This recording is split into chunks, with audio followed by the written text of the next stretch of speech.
Hey, Matthew, what's I happening? How I you tried doing? something. I tried something new tonight. What did you do? I actually started the show. Oh, okay. So we know, in fact, we're going out. It's recording Yeah, this and going out. we're not going to do what we did last week, which was 10 minutes of just the two of us talking. It was such a crushing blow when we realized we had to start the show again after.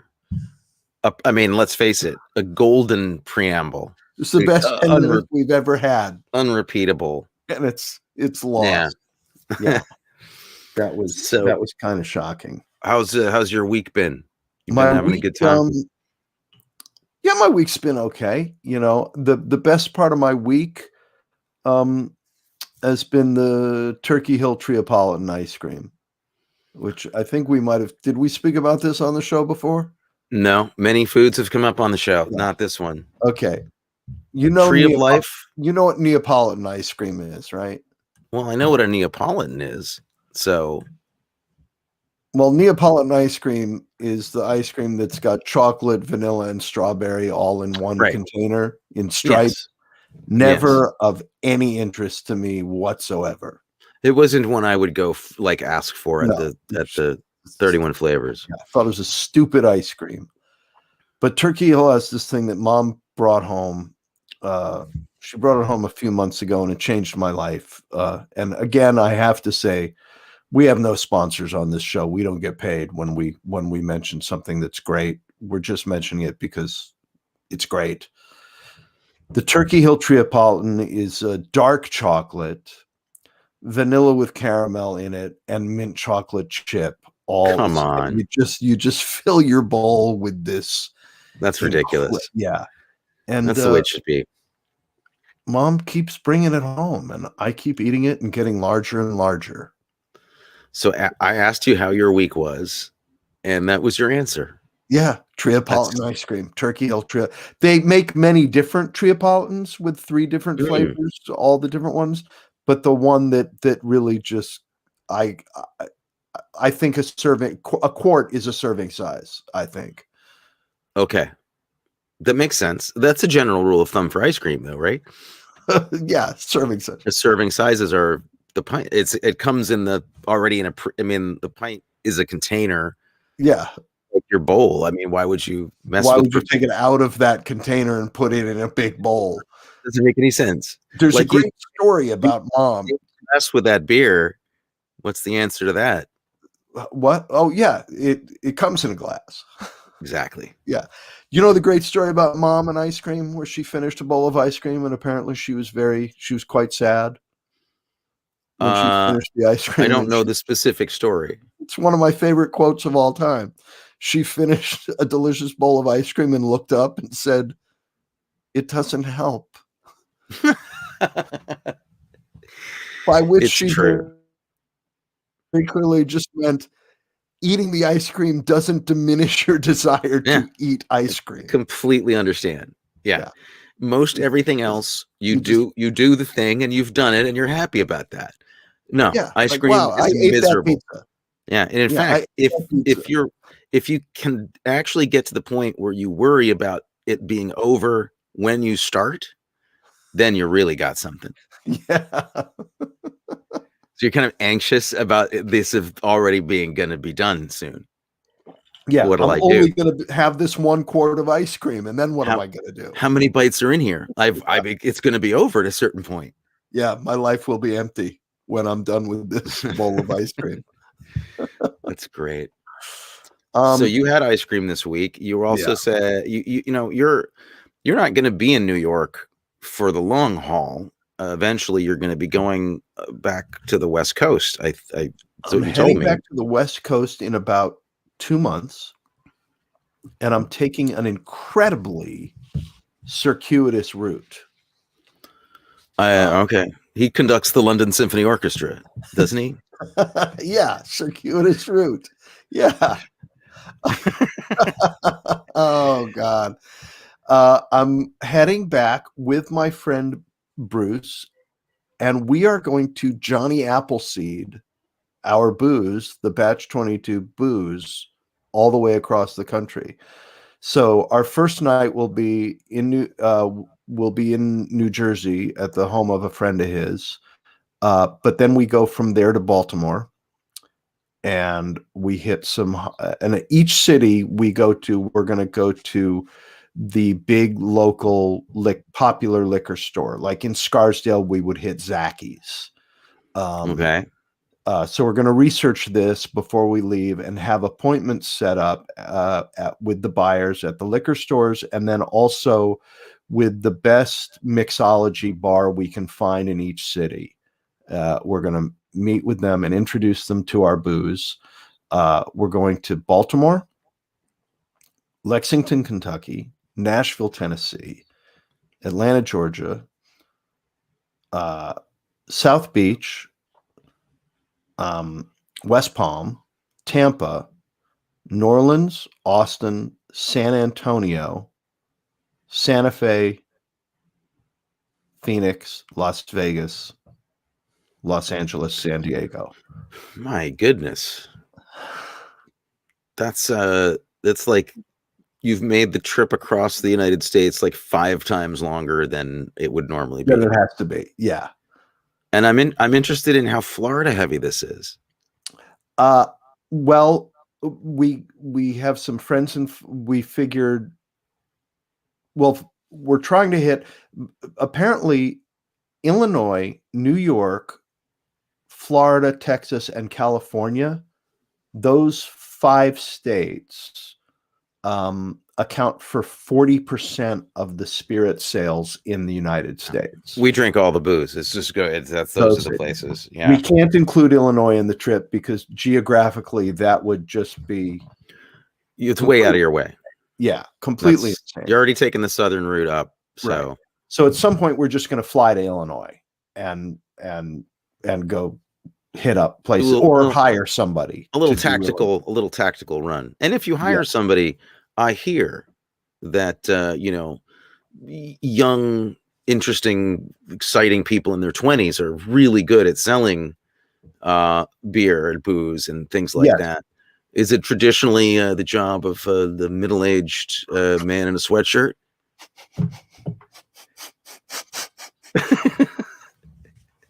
Because I've been to bars where they have try this thing, it's great, and it's usually like a really like some fashion models or some dancers or some people with flaming stuff that's the tricks that they do, and it's rarely it's just. Yes, and it will be that eventually. We are not going to be going to the bars and meeting with patrons. We're going to be going to the bars and meeting with owners. And I thought it was like you're going to be there with a tray, like wandering around. We're going to be bringing our bottles, and saying, "Here, taste this," and it will be available soon. Once we've done our production run, then we will be having the kind of events you're talking about, and we'll be hiring a company with young. Attractive, interesting people to be there to say, "Hey, try the bamboo." Or you ever try to drink like this? And here's this is what's special about it. Yeah, no, and we'll be lurking in the background. I mean, I think you're awesome guys. You're very attractive with it for your generation, and I think that's great. But now I'm clear on what you're doing. You called me a middle-aged guy in a sweatshirt, so there's I was just if you need to borrow some clothes for this trip, for this meetings with like at nightclubs with fancy people, then maybe a trip to TJ Maxx. I just see you wear that sweatshirt a lot.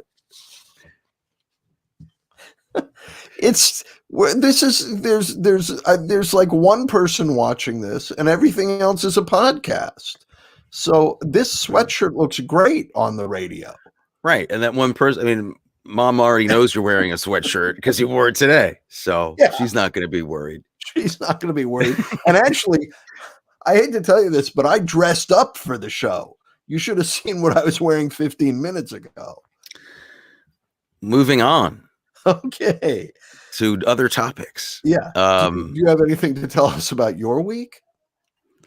It went by very quickly and rapidly. It's been busy with teaching stuff, and my part of what I do at Pace. The craziness is this month. This is my crazy month there.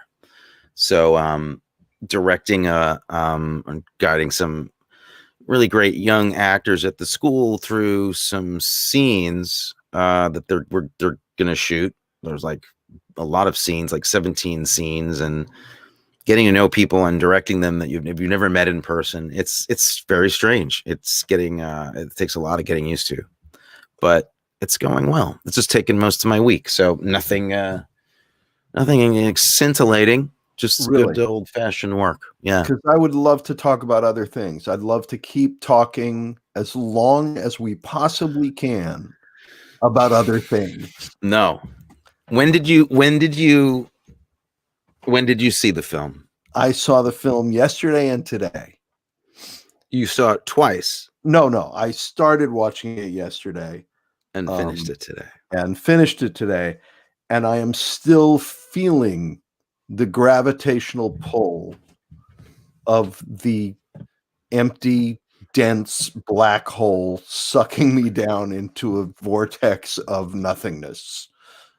That was pretty heavy. So today we're talking about a movie called The Black Hole from 1979, directed by Gary Nelson, written by Jeb Rosebrook, with a story. Oh, he wrote the story, and a guy named Bob Barbash had the story. There's other people wrote it. Somebody probably wrote this story. I'm sure they'd appreciate my not naming their names. Don't name them. This movie was written by getting a 64-sided die and writing a different plot idea on each face of it, and then rolling it and randomly putting things down on paper. Yeah, apparently Bob Barbash was the guy who rolled the dice down the felt strip at the writer's room. Starring Maximilian Schell, Anthony Perkins. These aren't things to laugh at in and of themselves, oddly, but they're not. But they become things to laugh at. Robert Forster, Yvette Mimieux. Honestly, not to forget Ernest Borgnine. Mm-hmm. Roddy McDowall. I don't think he made it onto the set. He has a voice performance in this. Let's suffice to say, this is a Slim Pickens. As was Slim Pickens in my favorite cast role in the film. Suffice to say, this is a group of fine people. I wouldn't want to see this happen to any of them, and yet it did. And they each give a performance as if they're trying to escape the black hole of this script. See, you've hit it for me.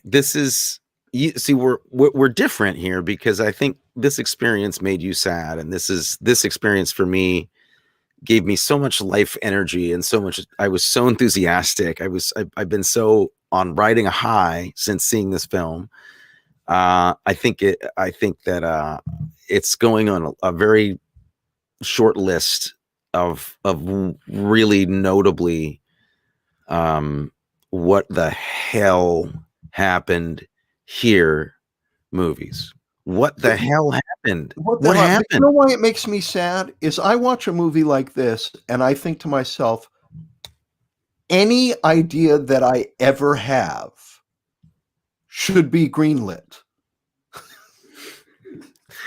Well, my worst idea is 1,000 times better than this movie.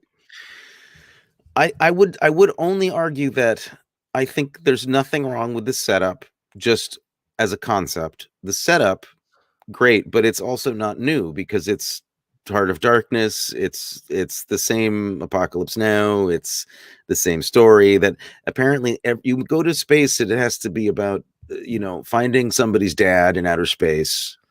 That's usually what it is. There's always like searching for. There was the more recent movie, right? With the who goes to space in a recent movie in search of his dad. The Brad Pitt movie. Yeah. I forget what that was called. What's his name from The Fugitive? Tommy Lee Jones.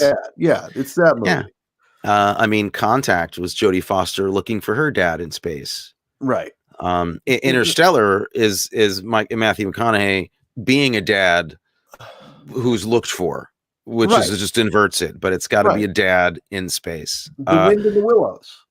Yeah. No, not The Wind in the Willows. Wrinkle in Time. I'm sorry, I get them confused all the time. Wind in the Willows. Yeah, Wrinkle in Time. You know, it's a classic. The Bruce Willis Michael Bay asteroid movie. What was that? For our dad in space. Well, because sometimes it appears he never.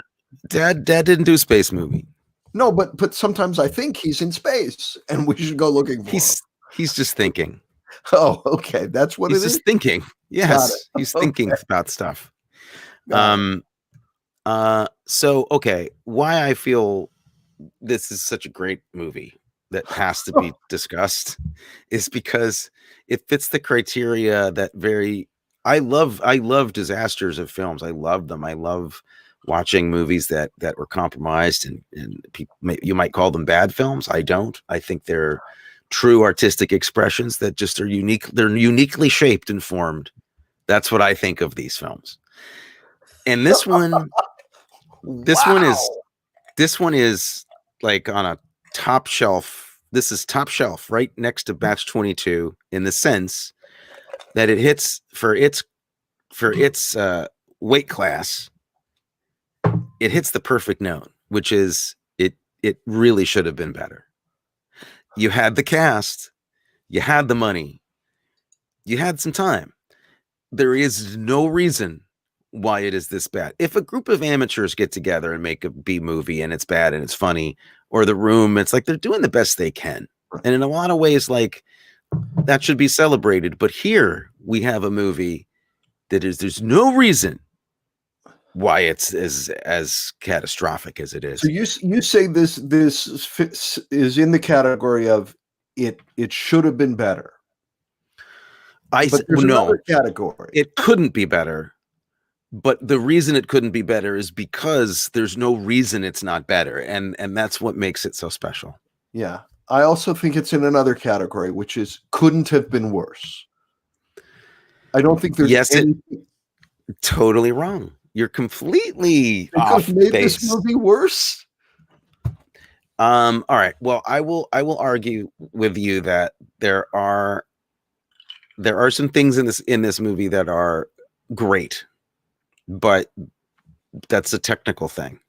It's not. Are you talking about the Aristotelian references of where they start talking about the cause of all causes, the cause of all causes? Let's tell people what this movie's about. We've lost everybody. They've tuned out already. This is a film about okay, how do we condense the story, Matthew? Do you want to take a crack at it? Oh, geez. Yes, there is a ship with a crew of a captain, the seasoned old captain, the young whippersnapper second in command. The captain is Robert Forster. Right. The captain's Robert Forster, then Mr. Bottoms, Jeffrey Bottoms, Bilbo Bottoms, I think. Wasn't it? Bottoms. Sorry, no, it wasn't Bilbo Bottoms. It's crazy. No, Joseph Bottoms. Joseph Bottoms, the young whippersnapper. There's Ernest Borgnine, who is just what does he play? The old cantankerous guy, salesman who's along on the trip for some reason. A curtain rod salesman who's stowed away. A tweed leisure suit. Yvette Mimieux, who's an ESP person and can communicate with the robot. She communicates through ESP with robots. I just want to highlight that so people hear it. Anthony Perkins, who is the science officer. Mm-hmm. And they kind of like the Spock character, but human, and very late in the movie revealed to be a love interest of the captain, which is never touched upon until the end when they hold hands. There are a couple of surprising hookups in this movie. Yeah. So they are exploring the universe. I don't remember what it is they're looking for initially. They're exploring like Star Trek. I think they're just going where no people have gone, and they're going. And then they run into a black hole, and they're they don't run into it. They see it. And then they detect a ship that had left the planet Earth many 20 years ago. Many 20 years ago. Many of those 20s. Yeah. And they try to contact the people on it, and they can't. And so then they board it. It had disappeared. It was ordered back to Earth. It never came back to Earth. Is this your elevator pitch? Is this how you do it in an elevator? In a studio? No, I'm sorry. Keep going. I think you forgot one thing, though. Yvette Mimieux thinks her dad is on that spaceship. Well, he was on that ship when it left Earth. Right. Yeah. So they board it. Dad in space. And discover Prospero. Not Prospero. But you know who I'm talking about. Yeah. Prospero and Klaatu Barada Nikto. Klaatu is on the ship, but he had red paint spilled on him. I feel like the way that you like to enjoy movies is not tuned to enjoy this film. And I'm going to try my best to frame it through my eyes so you can fall deeply in love with it the way that it's meant to be loved and cherished. Okay. Now, had you seen it before? No, I am strapping myself in, and I'm ready to go on this Disney ride with you. Did it make you clearly what they were planning in this movie? Did it make you laugh? Did it make you laugh? Or were you in torture? I was mostly tortured, and then late in the movie, I started laughing at some things. Okay. Well, here's the difference between you and I. I saw the movie this afternoon. I'd seen it as a kid. Maybe seen a couple of scenes from it since, but never the whole thing again. I wasn't a fan as a kid.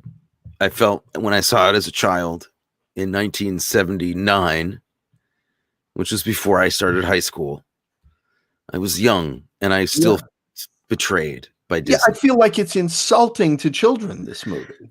But it's not insulting to me now, and I spent the afternoon enthralled and laughing my ass off like a maniac for an hour and a half. I kid you not. I couldn't begin to tell you how funny I think this is, and how it's funnier the more you think about it. Because if you start to think about the fact that this is a Walt Disney movie, and this is Disney's absolutely panicked response to Star Wars.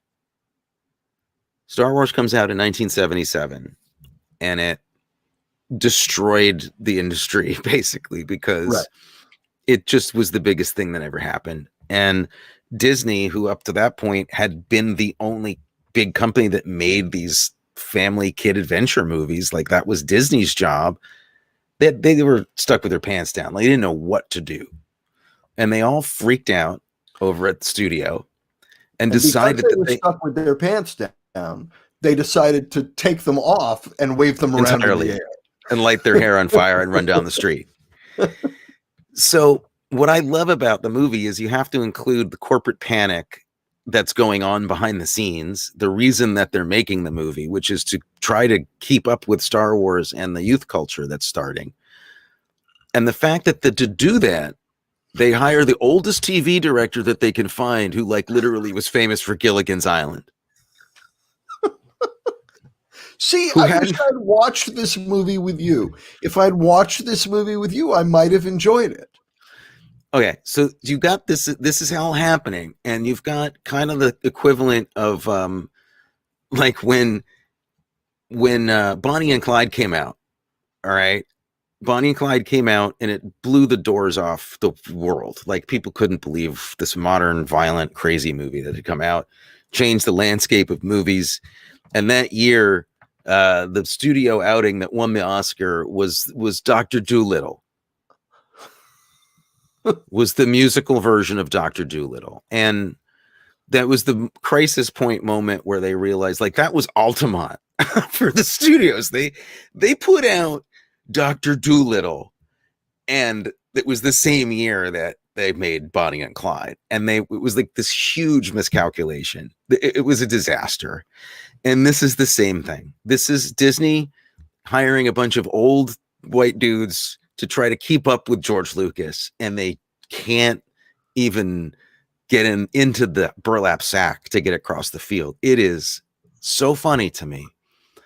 Another reason why I think you're going to love this movie when you see it through my eyes is that a great movie, a great bad movie, which this certainly is, always has scenes where you can actually look at the actors in it during the scene thinking, oh my God, what have I done? I want to escape. What has happened? I have to call my agent. Anthony Perkins looks like he wants to commit suicide. He looks so sad that he got involved in this from the minute it starts. Yeah. He's totally upset. Robert Forster just looks like he doesn't know. He's just given up entirely. He just grunts lines. He doesn't know what they mean. He doesn't care.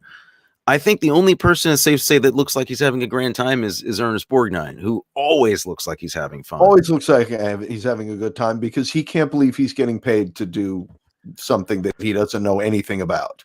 Yeah, it's always like, well, at least I'm not unloading a truck. Yeah, exactly. Acting for him is like, at least I'm not unloading a truck. And then there's Maximilian Schell, who is very slowly swinging for the fences, but swinging for the fences in slow motion.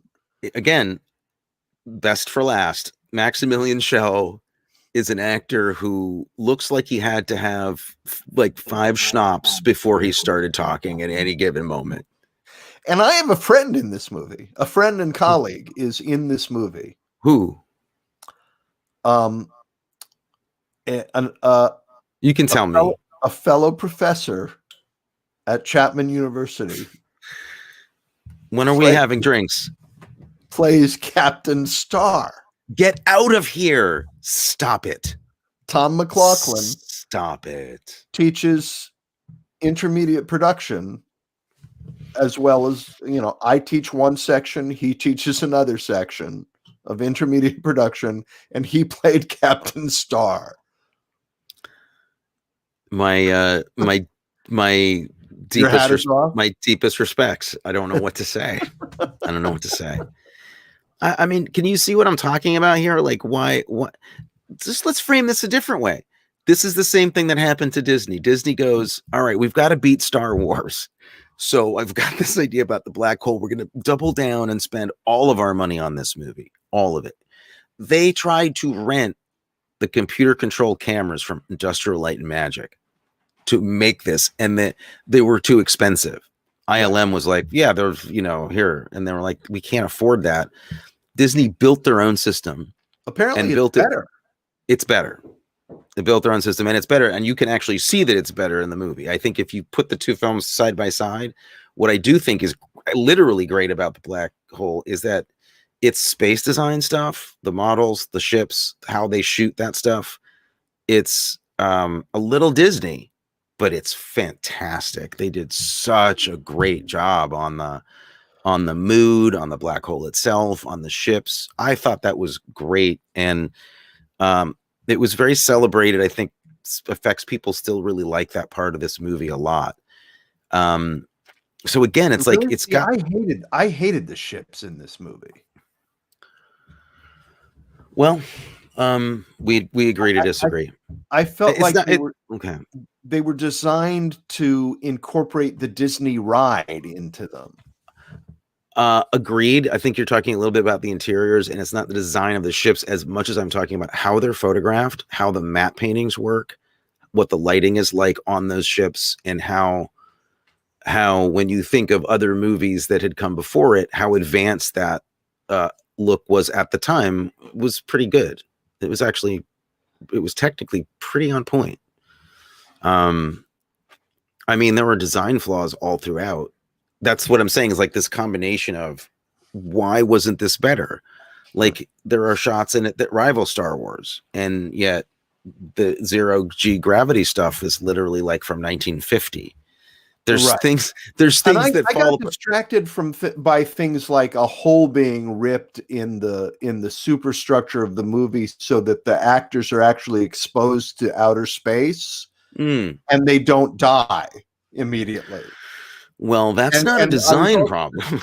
I was also distracted by one scene in which an actor actually goes out into open space for an extended period of time with no spacesuit on and doesn't die. Mm-hmm.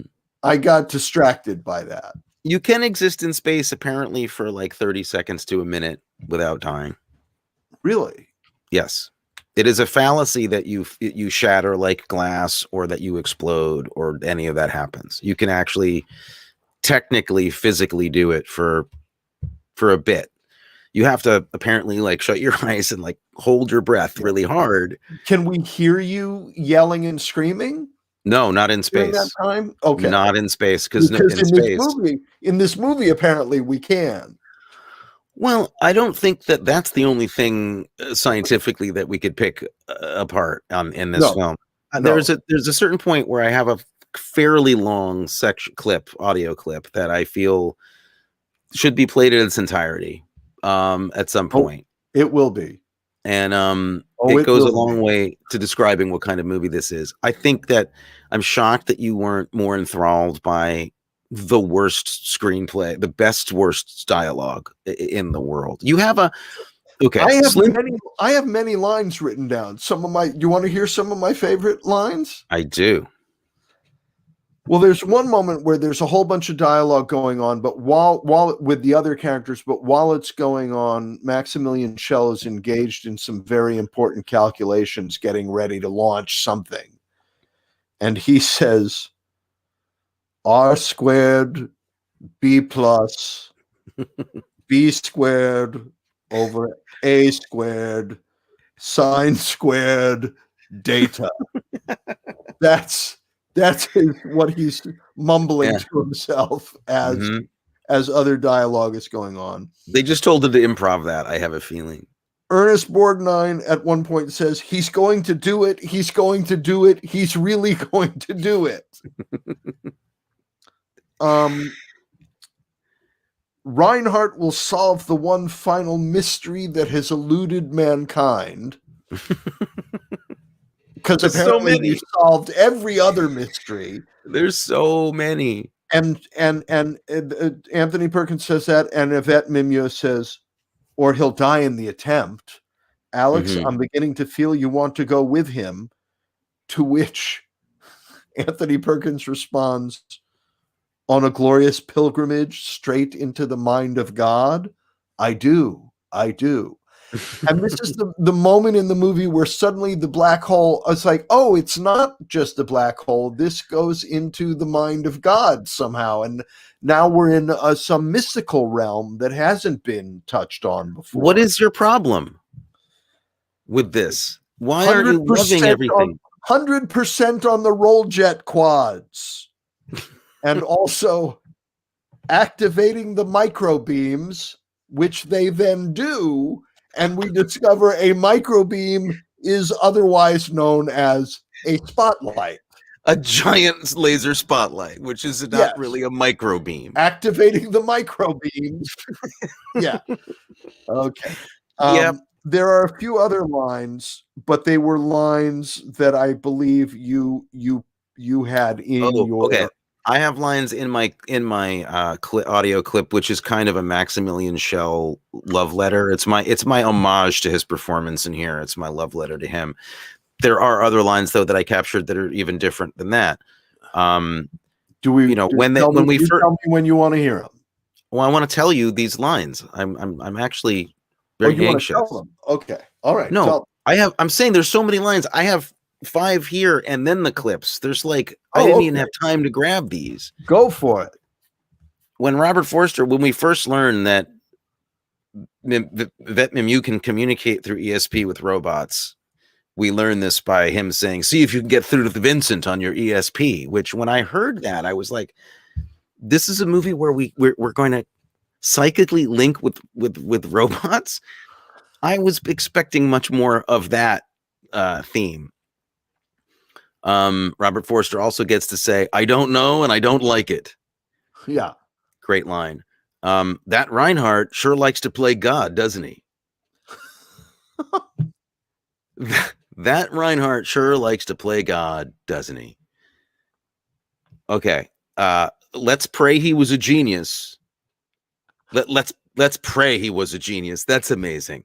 Yeah. But best line of all to me, this is the funniest. This is where I died in the couch today. Slim Pickens does the voice of a bashed up old rodeo robot who helps to see like the funny cowboy comedy thing. Robot. Yeah. And Slim Pickens, and he's apparently been tortured by the big scary red robot that has a big featured part in the movie named Maximilian. The robot's named Maximilian also. And Slim Pickens' robot, little bashed in robot, says, be careful, don't make him angry. He did things to me I sure don't like to think about. What? What did he do to this guy? He did things to me I sure don't like to think about. There's a very bizarre, very dark sexual component to this movie. I don't want to starting with the title and ending. Yeah, especially in a moment that is never explained before, or there's no lead up to it, and it's never explained after, where Reinhardt, Maximilian Schell, who plays Reinhardt, his master big robot servant, Maximilian, who's doing all his evil deeds. At one point, Maximilian Schell pulls Yvette Mimieux aside and says, "Protect me from Maximilian. Save me from Maximilian." Are we taking a left turn where he's actually a good guy and he's being held captive by the robots? But no, it's never addressed again. That somehow it's never addressed again until the very end. I was waiting for. There's a line that I was waiting for that if I had written or directed this movie, it would have been in there. There would have been one moment when Reinhardt, played by Maximilian Schell, was in a hurry during the final countdown, and he would have turned to his big robot and said, because he's German and he has a German accent, it's a takeoff on Werner von Braun, he would have said, "Maximilian Schnell." Perfect. Right? Perfect. That why would have been very good in the movie? Because they already had the line, "You're a bad robot." You're a bad robot. He says, "You're a bad robot" to his robot. He made robots. Yeah. And his plan, so the plot here, we got a little derailed on this plot. I just want to make sure everybody understands. Explorer spaceship with a crew finds a black hole. They don't want to get too close to it or they'll get sucked into the black hole, as you do. But they find this ship circling the black hole that's managing not to get sucked into the black hole. So they board the ship and they meet Maximilian Schell, who was supposed to be on board with like hundreds of people and crew members, and they're all gone. And he's created a race of robots and one giant red devil looking robot that flies around and has like a propeller blade on its arms. And for what purpose, I don't understand. I guess cans of space tuna is very hard to open. So he needs that. And so they have dinner and they're talking to Maximilian Schell. They're like, "Hey, thanks for letting us come by your spaceship. Where have you been? You've been out here missing." He's like, and he's like, "Is my dad here?" And he's like, "No, he's dead." And she's somewhat sad. Doesn't seem to be that upset about it. I don't know why. Then they have dinner and he says, "I'm going to fly my ship into the black hole." And they all say, "That's a bad idea." And he's like, "No, because I think if I do that, I'll become one with God." And they're like, "Oh, that's crazy." But Anthony Perkins says, "I kind of like this guy. This sounds like a plan." What do they do? What do they do? I don't want to give anything away. They try to, what do? They escape? They help him? They try to kill him? It's a battle of wits, very trapped on a spaceship, going towards a black hole. What will happen? Very suspenseful. That's the film we're talking about. Very suspenseful. Okay, I mean, not going to give it what? Suddenly we're worried about spoilers? On this one. No. No, I can't. We have to spoil it because the ending. Where Maximilian Schell, the villain in this movie, is killed by a flat screen TV dropping on him. Yeah. That's but the crazy great thing is that was the flat screen TVs hadn't been invented yet, so it's very prophetic, but stupid. That's how he dies. A giant, like the flat screen, the TV the size of the one that I had in my living room in Burbank. Yeah, it's like a jumbo. It's like a jumbotron falls on him, basically. Yeah. Incredible. I mean, it's so incredible. I honestly urge everybody to see the movie. I can't recommend it highly enough. I can't believe you had a bad time watching it at all. I enjoyed Ernest Borgnine's tweed leisure suit. Oh God, he did too. He was like, finally something comfortable to wear on a movie. What was that? It wasn't a sweat-stained, bandolero and hot leather pants like he usually got to wear. At the end of the movie, suddenly we find out that the robot is actually, Satan. Don't. Why are you doing that? This is disrespectful. I don't like the way that you disrespect this movie. The music, okay. Also, the music, he's a good composer. He's done other John Barry. He's done other stuff. James Bond movies. They only had enough money to pay him for about 16 bars of music, because they just repeat those 16 bars of music over and over again through the whole movie. You are the toughest customer I have ever served at a bar. You are unpleased. Nothing pleases you. Nothing. No, there are lots of things that please me. You know what pleases me is psychotic, psychotic heroes who are horrible people are guys who I would want.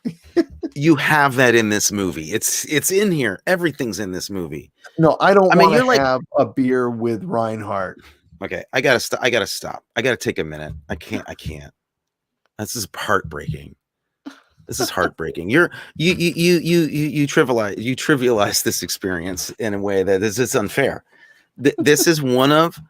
I mean, why does Yvette Mimieux turn into an angel in the final sequence of the movie? What's the best? You're blowing it right now. Please stop. Please, why would you do it? This is because here's the example. What's the best beer you've ever had of a certain kind? That wouldn't be everybody's flavor, but you got to try it. Right now, 6 Points Bengali. Okay. This is a 6 Points Bengali in its weight class. This movie, for what kind of movie it is literally it's a magic. It's like a unicorn. It is something to cherish and love and repeat view and learn lines from and analyze and be able to talk about. It is titanically important to terrible cinema. This movie should be. I mean, what? Okay. Can we agree that this and Mommy Dearest would be the best double bill of all time? Go to the theater, have a couple of beers at the theater, and watch those two movies in a crowd together. The best night of all time.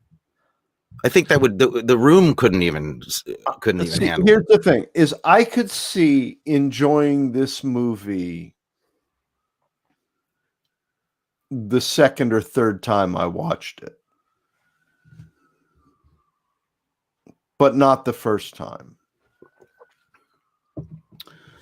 I think I would so different. I think I would enjoy it much more in the same way that I enjoy watching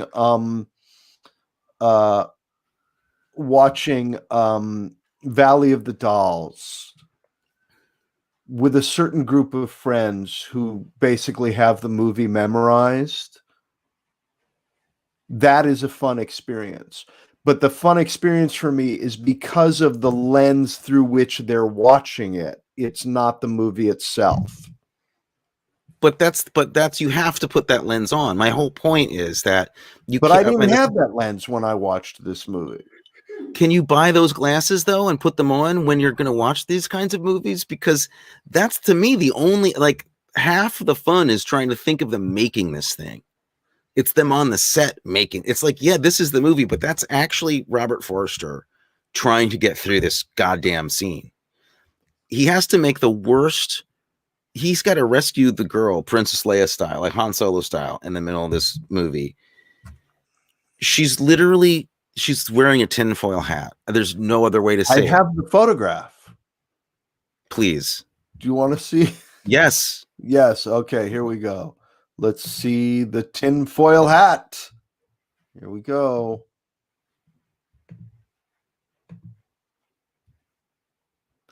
Yeah. Okay. In this film, we have seen most up-to-date, like, matte painting optical special effects that were possible at that time. Get inside, costume design, tinfoil hat. Yeah. And it was about and it's a tinfoil hat that it looks like it's like they made it about quickly. We need something for her head. It looks like the director made it in, like, on the spot. Wrapped tinfoil on her it was head. Like, that's fine. It'll work. Let's shoot this. Yeah. I get lost. I just get lost watching it because it's so, there's every single scene. It is howlingly, ridiculously bad, with this mixture of, like, occasionally a shot that's brilliant. Right. They threw so much money at this movie. They were so panicked. They were so old. This shot that I love, where we're in an immense room where in the entire scene there's just general lighting on everything. There's just a general wash of light over the entire room that they're in. But then we get this shot of Maximilian Schell, who for some reason has dramatic lighting right on his eyes. Yeah, there's a lot of that. Which is coming from nowhere. No, it's nowhere. It's nothing. Roger Deakins would shoot himself in the head if he saw this shot. Well, I think he wouldn't, because of how it really accents the hair, which is, let's face it. Oh, you mean, wait, are you talking about this hair? This spectacular do? Have you ever seen anything more glorious? It's all real. It's fantastic. It is that dude looks like I'm having terrible feedback. This is terrible. I sound awful right now. You sound great to me. He does look like Chris Pine, like a German Chris Pine. Actually, Chris Pine looks fairly German, but I believe that's Chris Tannenbaum to you. Then we have this photograph, which I call "Some Are, Some Aren't," because there's a scene in which they're in a spacecraft that is going through unbelievable turbulence, and Joseph Bottoms and Robert Forster are flinging themselves all over the place, and Yvette Mimieux apparently said, "I'm not rocking myself around anymore. I'm just going to sit here." She's done. She said, someone's going to have to do that for me. Sitting there while they're being thrown back and forth in their chairs. Yes. Here's also a picture of one of the other main characters. There was the robot that voiced by Roddy McDowall, who is a smart ass combination of R2-D2 and C-3PO, British voiced, obviously, again, and this one's kind of a little tough guy, he's a crack shot with laser guns. Worst sequence in the film, I'm afraid, has your friend in it. It's not his fault, but the shooting performance, the shooting gallery sequence is remarkable, because I think it really it's really to the point. Like, this is Disney making their first adult movie. This is the first movie they ever made that was PG-13. Yes. Was it PG-13 or was it just PG? Just PG. Yeah, it was the first PG rated movie. Yeah. What's weird about it is that it really should be PG-13, because it's not okay. Like, there are several things in this movie that they don't know whether they're making a movie for a kind of grown-up audience or for little kids, because there's a cartoon robot, but that cartoon robot with the cute voice that looks like R2-D2 also has blades on it that disembowel somebody at the end of the movie in one of the more horrifying scenes. Yeah, it goes off the rails to like Violent Town. Anthony Perkins gets disemboweled by blender hands on this giant red robot. Yeah, and it's disturbing. Yeah. The plot centers around, this is a sci-fi movie about a black hole for kids with robots that fly around, cute robots. And it's based. Do we want to see the black hole? Sure. Which there's one thing you don't want to hear what I have to say, so I do want to hear. I do. Oh, it's fine. No, I want to hear. We're gonna edit out this long pause. I'm not gonna say it. I'm just simply not gonna say it. Show us some pretty pictures. I want to know if you wanted to see the black hole. No, That's all. I just wanted to share this joy. I had so much joy in me before the show, and then I thought we'd share joy, and you're just like, it's meh. It's not only bad, it's a meh. I hated this movie. I love it. We so disagree. I would see it again tonight. I would, if I could see people, I'd invite them over tonight and screen it on like a projector. If I finish this bottle of Batch 22, I may be watching it again tonight. Can we play the clips that I painstakingly chose and thought about all day? These I love, actually. This is an example. You get some of the idea of the plot, and this is a lot of deliveries from some of the cast, but mostly Maximilian Schell as the crazy mad scientist. All right, here we go. Some great hits, greatest hits from the black hole. Can you crank the volume? Yeah. 20 Earth years. I'm going to go back to the beginning. I didn't live exactly. You've lived out here for 20 years? Alone? 20 Earth years, but I didn't live exactly alone. I've created companions of a sort. Have you met the Goon Squad? Goon Squad. Nice. There is enough instant energy down there to supply all of Earth. The first step to colonizing the galaxy. You will be remembered as one of the greatest space scientists of all time. Are you interested in black holes? How can one not be overwhelmed by the deadliest force in the universe? That long dark tunnel to nowhere. Or somewhere. These are exactly answers yet to be explored. Into the black hole. In, through, and beyond.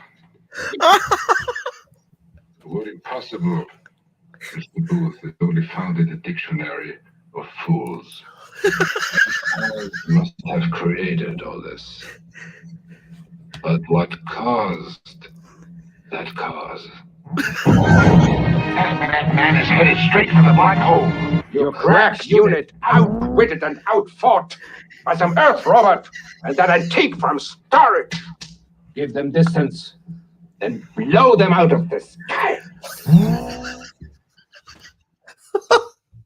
It's the most amazing collection of insanity. It's insane. This movie is completely insane. Oh my God. Okay. See, now I'm going to place. Okay. I'm a little bit with you now because having seen it, I could sit down with you and have a few beers, or now it's legal in New York, smoke up a little and smoke up and watch this movie and have the best time of my life. Now, that's the setup. That's having seen it. Yes. Okay. If it's that, put it in that category with Valley of the Dolls. Yes. With like Mommy Dearest. Yeah. The scene in Valley of the Dolls when Patty Duke is dancing and her necklaces start going like in synchronized this way around. Yeah. I could get down with that. It's titanically misfired. It's so hugely misfired. Now, I just let's put another spin on this. So Disney went through all this trouble, raised all this, they spent $1 bajillion on this thing. It collapsed under its own weight. It wasn't well received. And guess what? Guess what movie got released before is Alien. So they're following Alien. They had no choice. Same year, months later, Black Hole after Alien. See, if those movies, to me, this movie and Alien look like they're made technically in 2 decades apart. Some of it does and some of it doesn't, totally honestly. Like most of it looks like it's a 50s, like this is from the 50s, like that level of just terrible. Like, yeah, some of the interior sets are bad. Some of the interior sets are really good. I mean, most of the costumes are bad. Movie looks like Forbidden Planet to me. Go back and look at some of the stills from this movie and put them against even 2001, anything that was made at that time. Alien. Actually, these shots to me, I prefer some of the special effect shots that I do the space shots to the ones in Alien. Literally, really? I think they're what you're feeling is that I think there was a little bit of a style choice to the designs of the space and the lighting and the black hole itself. It's a little bit like a Disney ride. But that being said, I think they did an incredible job with those matte paintings and how those things look. Those ships looked very much more real in a 3-dimensional space than a lot of movies at the time. And then you've got this mixed in with some of the most dated, ridiculous. Why would a child like scenes that no children would like, that no adult would want to see, but yet it comes together into this fantastic mess. Scored by John Barry, you're right. So you've also got this lush, the guy who did all the James Bond scores, like this lush, like very atmospheric, exciting, dark adventure movie. It feels like a Bond movie at times. And then you cut inside and it's like a cartoon robot talking about getting like creepily attacked by another robot and saying that he's mentally scarred. The whole thing is just crazy. Okay, let's talk about the ending. Now, Walt Disney decides to end the movie.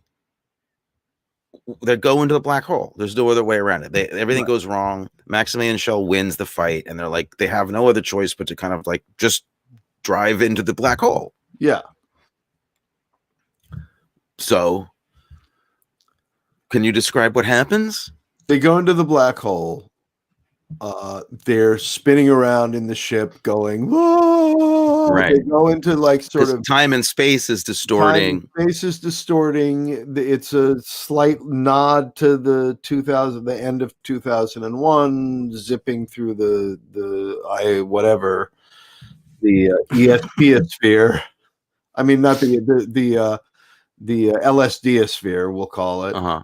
And they end up in Dante's Inferno with Maximilian the robot as sort of looking like Satan on top of Witch Mountain in the great animated section Night on Bald Mountain in Fantasia.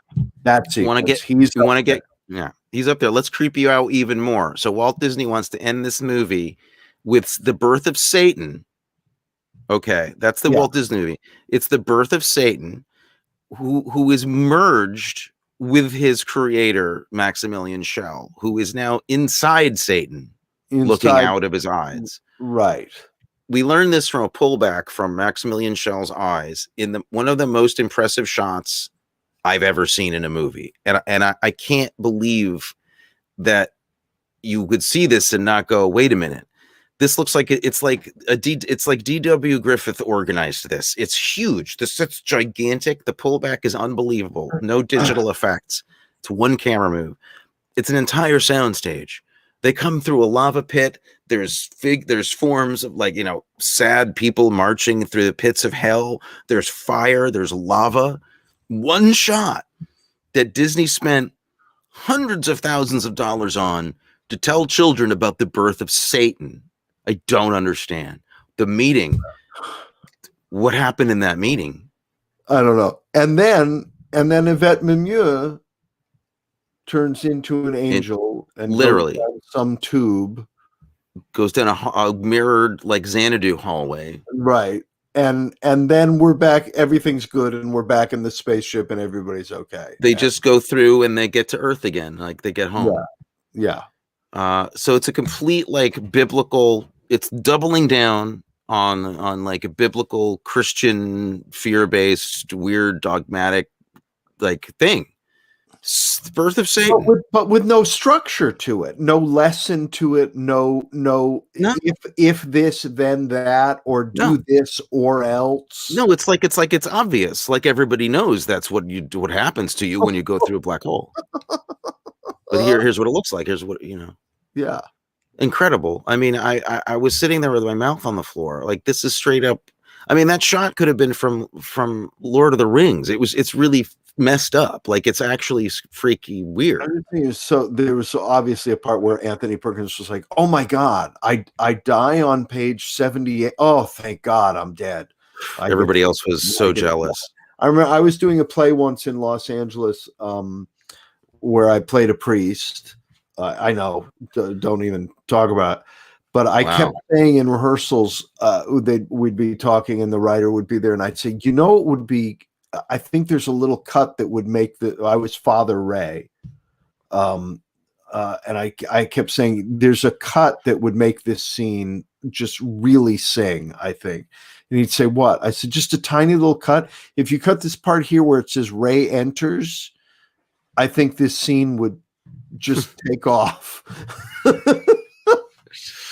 Trying desperately to get written out of the play. Yeah. Well, these guys made a lot of money. They were paid top dollar by Disney, I'm sure, to appear in the biggest, most adult movie Disney ever made up until that point, The Black Hole. And we're going to end it. At the box office. We're going to end it. We're going to end this movie that we want children to see with a visual homage to The Exorcist.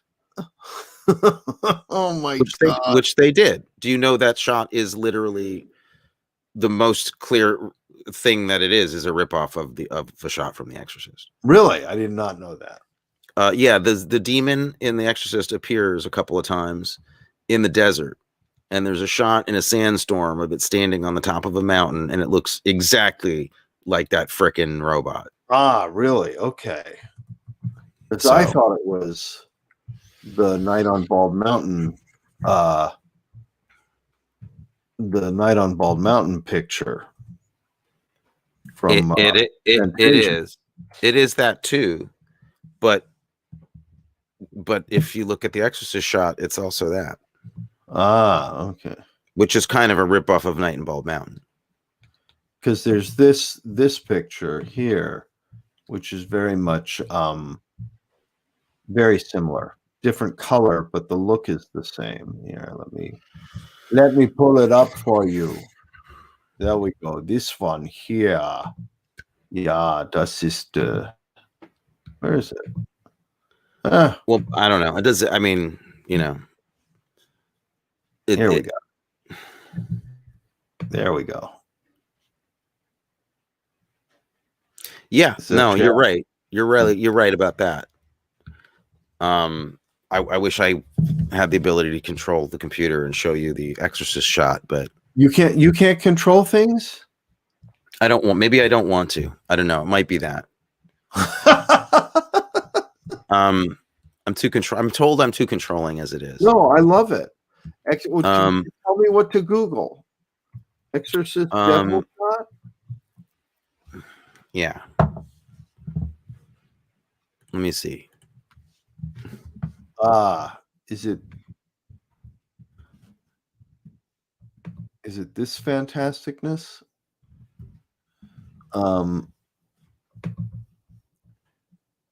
This here, share Chrome tab with the Exorcist there. There you go. That's one of them. It appears a couple times, but that's this thing that is. Yeah. Okay. Yep. There we go. Fun stuff. Good for the kids. They love kids. It's for kids. Just a little bit adult for kids.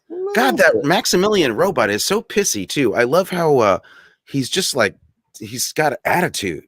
Like anybody that comes on the ship, he eyes them. He looks them up and down with his one laser eye, and he's really like he's so touchy for a robot. Yeah. Yeah. I also didn't know that what I love about this too is that when they go on the psychedelic ride through the eye of the black hole, the titular black hole, they all hallucinate. They have these weird, because time and space is bending and the people are hallucinating. And then they cut to the robot who is also hallucinating. Right. Interesting theory about robots. I didn't know they could hallucinate. You know something interesting about the hallucinations they had, though? The hallucinations that they had only involved dialogue that they had already spoken within the film itself. Yes, that's right. That's right. It doesn't involve dialogue. Doesn't involve their childhood. Nothing else that they ever. Otherwise we might get confused. They didn't want to confuse us, right? Also, I mean, come on, this movie, they doubled down so hard on it. This movie has an overture. Yeah, it was one of the last movies to have an overture, or the last. I think it was the last one, and now we know why. Although John Barry wasn't the problem. He wrote a great score, really. Okay, is there any moment in the movie that stands out for you? Because there was one moment in the movie where I suddenly went, oh my God, a genuine moment that would work in another movie. Did you have commercial breaks when you saw yours? No commercial. I was thinking maybe you saw a commercial in the middle of this by accident. No, one of the actors had a reaction to something in one moment that I bought and thought would have worked in some other movie. I didn't notice it. It was Yvette Mimieux's reaction when she sees that the people who are in the army of robots are actual people. When she sees the face of one of the people, and she responded with a moment of genuine emotion. That's okay. Hats off to Yvette Mimieux, who up until this point was really only known as best known as the bikini clad future girl of the Time Machine of H.G. Wells. The Time Machine. Oh, okay. I didn't know that. Yes, I did not know that. So, okay, what do we do here? I mean, do we see it again and review it again next week? I think so. I think we have to watch it again, and we'll devote next week's episode to it as well. I'm going to tell you what I think genuine moment that's great. It's not an acting moment. I think all the acting is incredible in this freaking movie, but I for different reasons, obviously, than you. But how about that asteroid coming down the hallway? That's a great shot. That's a straight up amazing effect. That is an amazing effect, and it actually made me stop and check if this movie was made before or after. Before Raiders of the Lost Ark. Exactly. Before. Yeah. I stopped and I said, are they ripping off Raiders? And then I realized, no, this was made before Raiders. Yeah. Yeah. And it's really good. And see that's a hard effect to do. And that was like top end technicians and effects artists and camera people working to make something. Me out about this movie so much, and I think what threw me is that there were things where I said, how did they do that? And then also why did they do that? Why did they do that? And then also do other things that made no sense and were terrible. Blatantly bad, like stuff from like a Green Acres show or some great what? Why does anybody think that a child would go to this movie excited that Ernest Borgnine was in it? For instance, it's like the casting is off. What? Ernest Borgnine? Not for kids. They'd already seen Han Solo 2 years ago. They'd seen Han Solo right in 1 year or so. The Empire Strikes Back was going to come out. That's how behind this movie is. It's sad, but it's amazing. It's amazing. That Reinhardt sure likes to play God, doesn't he? That Reinhardt. Oh my God. Just tremendous. And it doesn't overstay its welcome. It's short. It's not a long movie. It's not like they make these giant, long, epic space movies that honestly just get so boring after a while. To me, like, okay. 2001's not boring, but it's boring like 25, 30 years later when we're still seeing like, no, sorry, 30, 40, 50 years later. Oh my God. Still champion space movie. Did you know that before you were born, Adam and I walked around on the moon set, the excavation of the Yeah, I did know. You've told me that, and I've been jealous of you for that ever and we since. didn't know it. We didn't know what it was. We were just wandering around Pinewood Studios and wandered into this empty set, this unguarded, that's incredible stage. It was amazing. You just got to walk in, like there weren't guards or anything. That's no, weird. It was back in the day where they didn't need guards and crazy stuff. It was just, it was just England, and nobody would be in there who wasn't supposed to be. We were just wandering around Pinewood. Yeah, crazy. Did you see the apes? No. We just walked into this soundstage that was a like, oh, what's in this building? Oh, it's the moon. Oh, there's an excavation pit with a black thing in it. I wonder what this is. And then we walked off and talked to the kids who were shooting H&R Puffin stuff. That was a more fun choice for a little kid, for sure. Did you when you saw 2001, did you remember that we was realized, the set? Oh my gosh, we were there. When the LSD wore off, you started to have memories. Yeah.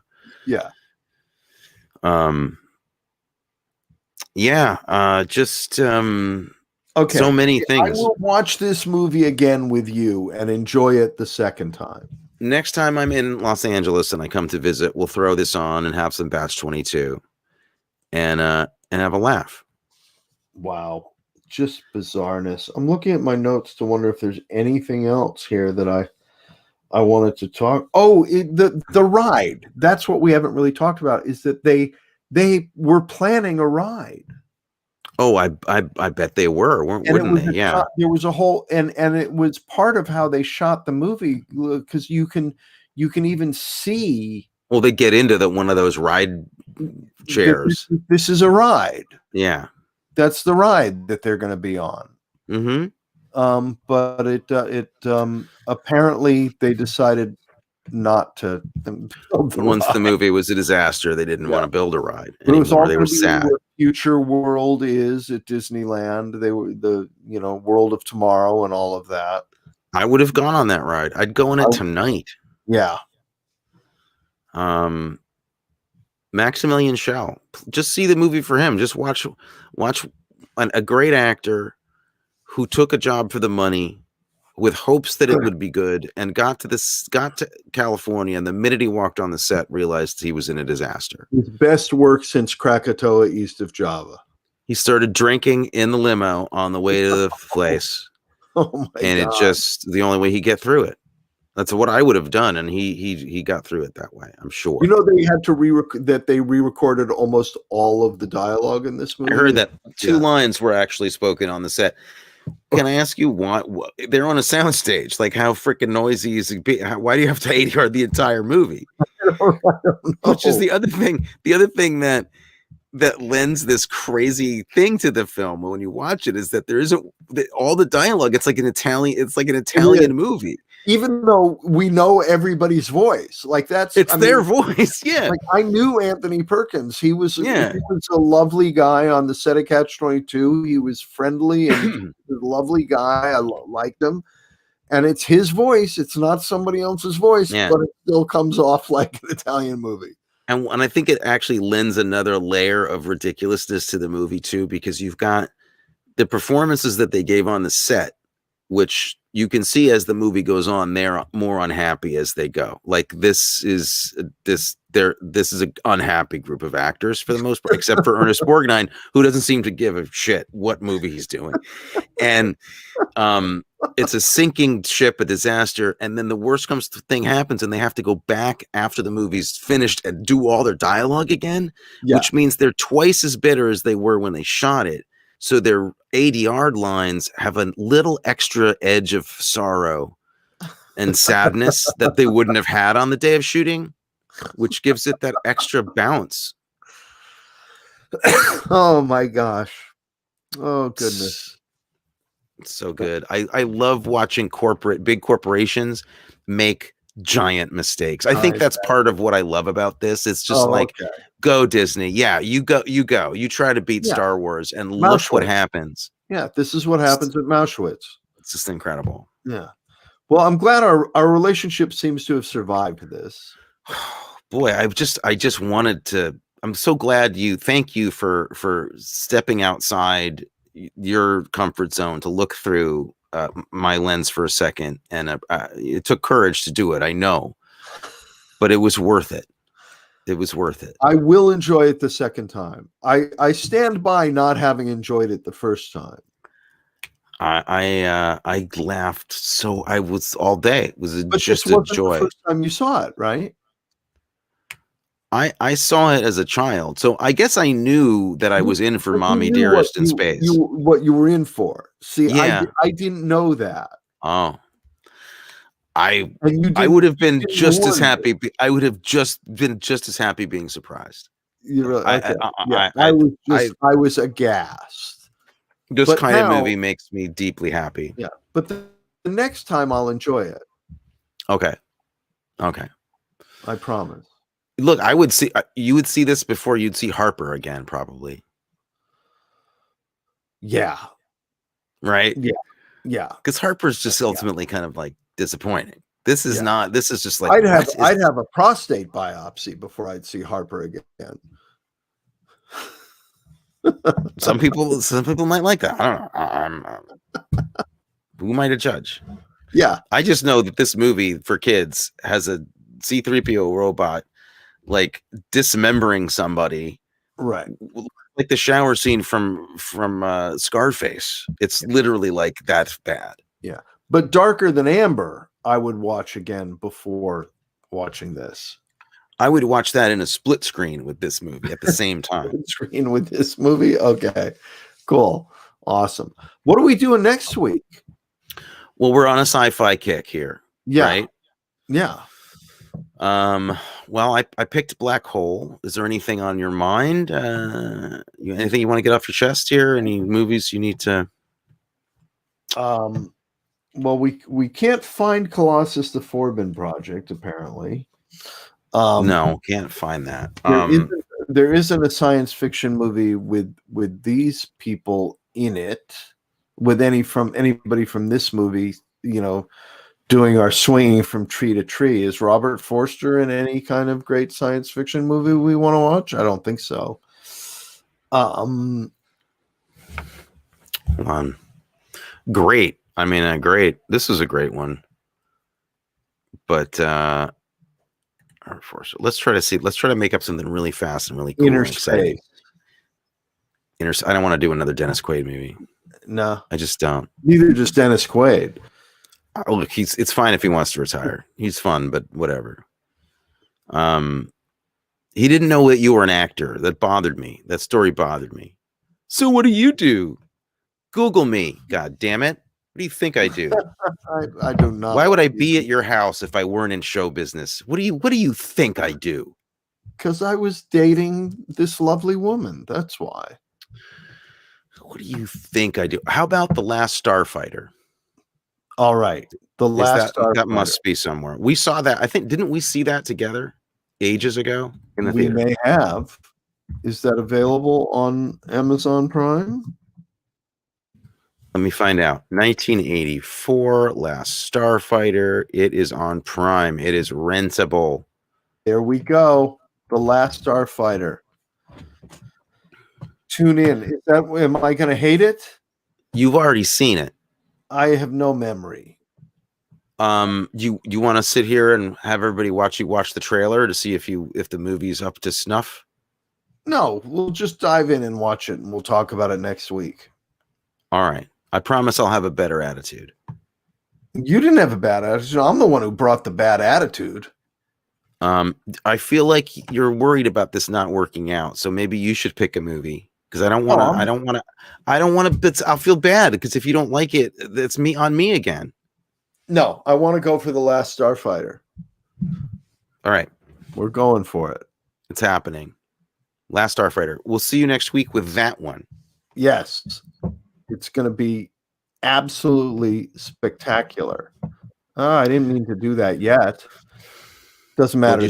There's only one person watching, and it's Mom. So what does she care that I stop the show? I didn't stop the show. All right, we're going to stop the show now, and we're going to play the end titles, and we'll see you all next week for The Last Starfighter. Good night, everybody. Good night.